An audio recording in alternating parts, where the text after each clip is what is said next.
আসসালামু আলাইকুম, সবাই কেমন আছেন? আজকে আপনাদেরকে আমি আমার হাতে রান্না করে দেখাবো ডিমের কোরমা আমি কিভাবে রান্না করি। ফার্স্টে আমি ফ্রাইং প্যানে কিছু পেঁয়াজ বেরেস্তা ভেজে নিয়েছি।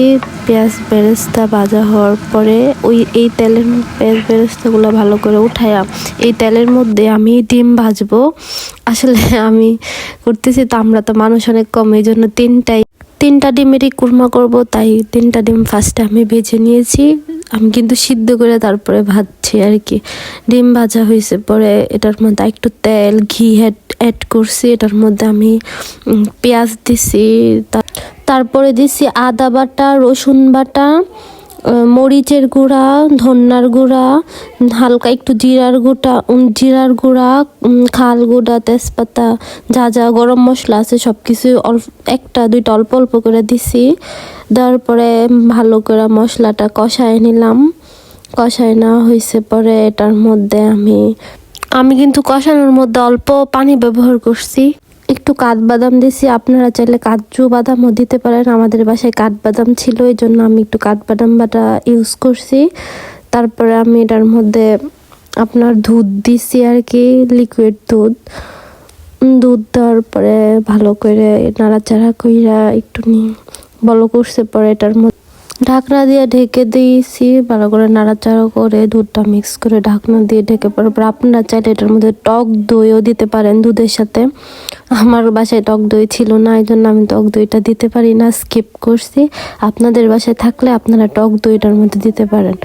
ভালো করে নাড়াচাড়া করার পরে মিশানোর পরে এটার মধ্যে আমি ডিম দিয়ে দিছি।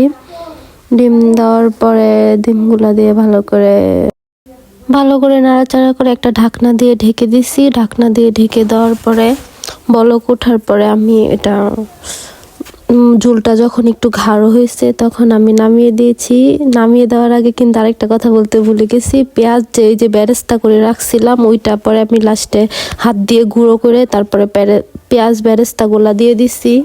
ঘিও দিছি একটু, নামানোর আগে আবার হালকা একটু ঘি দিই। পেঁয়াজ বেরেস্তা দিয়ে ঘি দিয়ে নামিয়ে ঝোলটা ঘন হয়েছে পরে একটা বাটির মধ্যে নামিয়ে দিছি।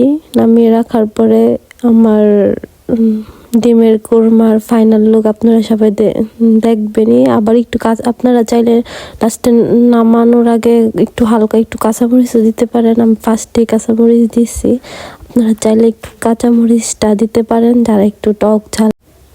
ঝোলটা গাঢ় হয়েছে পরে আমি নামিয়ে নেব। নামিয়ে আমার মতন করে আমি পরিবেশন করব। গরম গরম ভাতের সাথে খাইতে কিন্তু এটা অনেক মজা, আপনারা সবাই ট্রাই করবেন।